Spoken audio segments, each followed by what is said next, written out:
Nas zatrpavaju znači, sa 500 Hz informacija nekima, razumeš? Pa da. Sad to ti glav, ne možeš da primiš sve. A u prirodi je frekvencija 8 Hz. 8 Hz, da. Zato se čovjek najbolje osjeća u prirodi.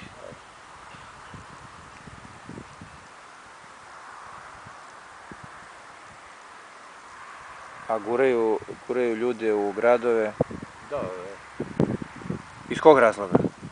grad, kaže onaj, znaš je blockout ona tema, slušao si blockout, to Nikola Vanjković, kaže, gradovi su dno slobode, to pominje se. Upravo tako, znači guraju ljude u gradove da bi ih lakše porobili. Da, lakše za kontrolu, to su, znači, urbani zatvori, urbani kavezi, viš kako funkcioniš po principu urbanih kaveza, znači, da bi... Gradovi su konclogori i mora da se beži u prirodu što češće, što više.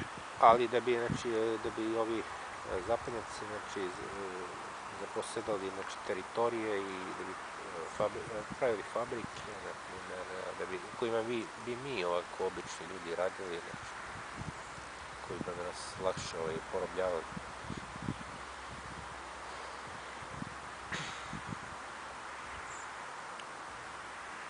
Vidiš kako ove, kako se zove, firme, znači kao što su Maxi, Ideja, po principu nekih koncentracionih logora funkcioniš, gde su gro zaposleni, svi rade, znači globalna kontrola, mnogo, znači kao, i svi su kao po iste fizionomije, istog oblika, kao neki svemirski šatl, podsjeća na to, razumeš, neki svemirski brod, ono, kao. Isti je to princip. Isti princip, da. Isti je princip porobljavanja. To su paraziti, demoni koji hoće da žive na račun, na tuđ račun. Običan čovjek zna da je sve prolazno, razumeš, oni su totalno gravitiraju ka zemlji, ka nečem materijalnom, ka prolaznom, razumeš, ka materijalnim uživanjima. Da, zato što oni ne vidi svrhu, razumeš. Demoni kažu, trenutno sam tu da... Oni zaposjedaju ta ljudska stela, ti vlastodržci, razumeš, oni na taj način manipulišu ljudima, a znaju da ljudima treba novac da bi preživjeli. Oni u stvari preko monetarnog sistema kontrolišu čovjeka. Da. Pa pogledaj gde su najveće pare, tu su najveći kriminalci, ološi i idioti, kurve i ostalo. Čovjek neće slabosti i hrabrost da se odupre tome, zavisno su to monetarnog sistema. Da. Rođen je u monetarnom sistemu i vidi da bez novca ne može ništa. Nisam spreman ni za zastrašen, ni za kakav rizik. Da, upravo to. Znači, rođen si u gradu, u betonskom kavezu živiš i ujutru se probudiš, moraš da ideš u prodavnicu, treba ti novac. Znači, ti si bez novca. Zato njima smeta seljak, jer je nezavistan i... Upravo ta komunistička propaganda, znači, 7 decenija plus sela. Da, sada mi moramo da razvijamo tu priču, povratak prirodi, vraćanje prirodi, vraćanje tim nekim zdravim vrednostima, odnosno da se čovjek vrati sebi, jer on kad je u gradu, on nije svoj, on je tuđ, neko drugi mu kreira realnost i neko drugi upravlja njime.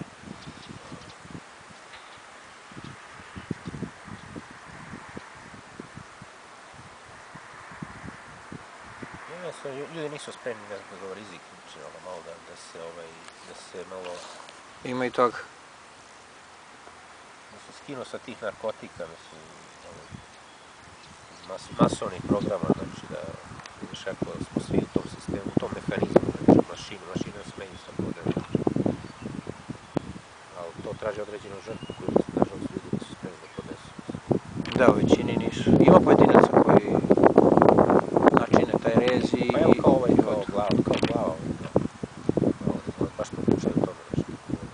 Ali ekstra smo još zatrovani i tu narkotici koji nas vezuju, ekstra su i u hrani, znači šećerima, znači koji nas vezuju... To, trovanje hranom, trovanje vodom, jer u vodi ima fluora. Da. Ko je stavljao fluor još u vodu? Ko je stavljao fluor?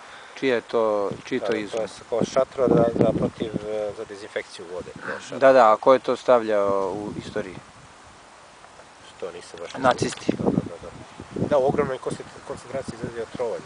Da. Ili kao ono što prodaju priču kao nemoj kao to je dobro protiv karijesa, znaš, ono, fluor, znaš, i onda to bila i ta fora kao, znaš. A u stvari prevara. Da. Znači ovdje smo na planeti da raskrinkamo prevaru sistema i da provedemo život što je moguće više slobodno, koliko je to moguće. Ne možeš tako da si slobodan ne znam koliko, jer ipak si ograničen nekim stvarima. Ne, ali imaš i onu foru, razumiješ, da ko razmišljaju dosta preko ženskih pogleda na svijet i oni straže stalno neku sigurnost. Kada hoćeš da se ženiš, hoćeš neku zajednicu, žena sasvim drugačiji pogled ima na sve materialistički. Da. Puno su vezani za ovaj svjetski režim više nego mi muškarci. Možda je doprineo tome... Postoje uslov kao ili ćeš da budeš sa mnom, ne možeš da furaš svoju priču. Da. Moraš malo da stavove... Da, ako hoćeš da se razmnožavaš, da imaš decu, moraš da se prilagodiš njima, po tom principu. Zato najveći ćutače ovog sistema su upravo ljudi koji imaju ženu i decu. Njima kad kažeš pruži otpor, pobuni se, vidi čemu ovo vodi, oni se odmah vade kako imaju ženu i decu. Da. Pa baš zato što imaš decu... Nas zastrašuje preko žene i preko dece, razumeš, kao, znaš. Pa baš zato što imaš decu, idiote, i trebaš da se aktiviraš, sutra će da radi kao bedni rob u Maxiju za 250 evra i u Lindi. Još veća je tvoja odgovornost. Tako je. Znači malo smo pričali na temu kako biti slobodan u konclogoru.